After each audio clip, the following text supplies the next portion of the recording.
안녕하세요. 오늘은 10월 19일 목요일입니다. 오늘 주실 하나님 말씀은 로마서 4장 15절입니다. 율법은 진노를 이루게 하나니 율법이 없는 곳에는 범함도 없느니라. 아멘. 바울은 율법에 대해서 굉장히 많은 말씀들을 해주셨습니다. 그리고 사실상 바울을 통해서 율법에 대해서 자세하게 설명도 해주셨지만, 그리고 율법과 은혜에 대해서 비교도 해주셨고, 율법과 믿음에 대해서 설명도 잘 해줬지만, 사실상 로마서나 갈라디아서나 이런 데서 바울은 율법을 박살냈어요. 율법으로 할 수 있는 건 아무것도 없다는 거죠. 바울의 설명은. 그리고 하나님께로 가는 데 있어서 율법은 장애물이지 그것이 징검다리가 될 수 없다는 거예요. 오늘 말씀에서도 보면 율법은 진노를 이루게 한다는 거예요. 우리에게 평안을 줘야 되는데 율법은 진노를 이루게 한다는 거예요. 그러면 율법도 하나님이 주신 거잖아요. 구약에서. 하나님의 백성들에게 하나님이 주신 것이 율법이에요. 그런데 율법의 한계가 뭐냐면 율법에 많은 조항들이 있잖아요. 600개가 넘는 그 조항들이 있는데 그 율법을 다 지킬 수 없다는 한계가 있는 겁니다. 이것을 지키면 저게 걸리고 저것을 지키면 이게 또 걸리고. 그래서 율법으로 구원받을 수 있는 사람은 아무도 없어요. 왜냐하면 율법을 지킬 수가 없어요. 다. 그리고 그 율법은 사실상 우리의 죄를 덜쳐내는 거예요. 너는 이랬지 않았느냐? 너는 저랬지 않았느냐? 너는 이런 사람 아니냐? 너는 저런 사람 아니냐 하면서 율법은 계속해서 우리를 공격하고 우리의 죄를 덜쳐내는 일을 하는 것이 사실상 율법인 거예요. 그 은혜는 예수님이 오셔서 말씀하신 것도 보면 용서잖아요. 그리고 사랑이고 허물을 덮어주는 거고, 이것이 예수님이 오셔서 신약에서 하신 말씀인데 구약은 계속해서 죄를 들춰내는 겁니다. 그러니까 괴로운 거지요.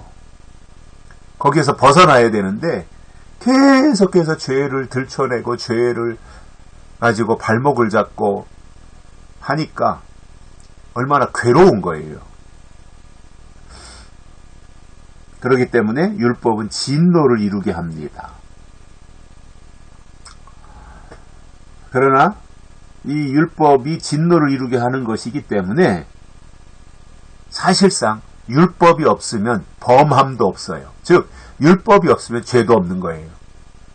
왜냐? 죄를 들춰내고 죄를 지적하고 하는 것이 율법이잖아요. 율법이 없으면 죄도 없는 거예요. 무슨 얘기냐면 우리가 자동차를 운전하고 가잖아요. 옛날에 비포장도로가 있었잖아요. 아스팔트 깔기 전에 비포장도로가 있습니다. 비포장도로는 차선도 없어요. 중앙선도 없고 차선도 없고 그냥 덜커덩 하면서 가는 거죠.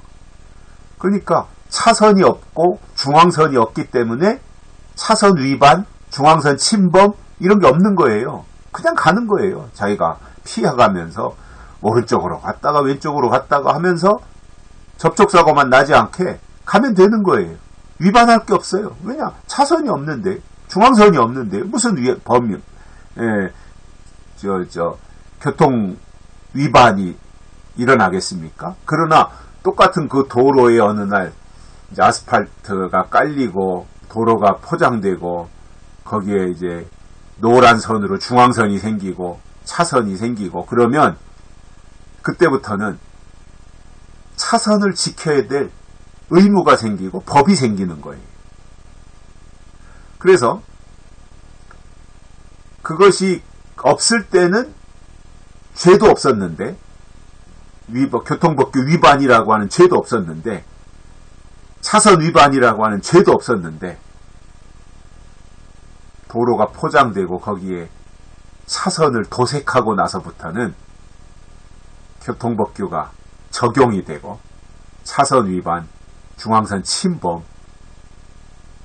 그 다음에 횡단보도 정지 위반, 이러한 교통법규 위반이 생기는 거거든요.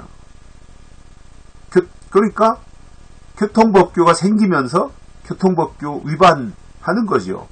사실 저도 뭐 운전을 많이 합니다마는 적발이 안 돼서 그렇지, 교통경찰에게 적발이 안 돼서 그렇지, 어떤 때는 차선에 걸쳐서 운전하기도 하고, 저도 법규 지키려고 노력을 하는데 부지 중에 어떤 때는 차선에 걸쳐서 운전을 하기도 하고, 불가피하게 또 속도 위반도 하고, 또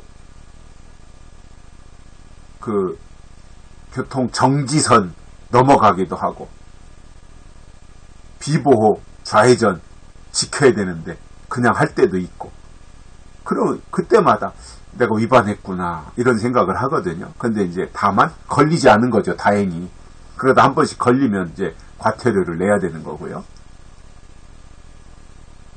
똑같이 율법이 없는 곳에는 범죄도 없는 거예요.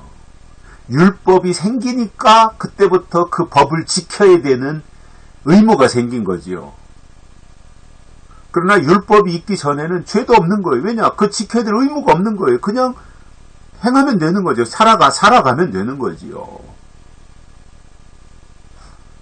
제가 처음 운전을 배울 때만 해도, 운전 면허를 따고 초보 운전자 뭐 이런 때만 해도 안전띠가 강제 조항이 아니었어요. 강제 규정이 아니었어요. 차 안에 안전띠는 있었는데 그 안전띠를 안 매면 뭐 벌금을 내야 되고 이런 단속이 없었어요. 안전띠를 단속하지 않았어요.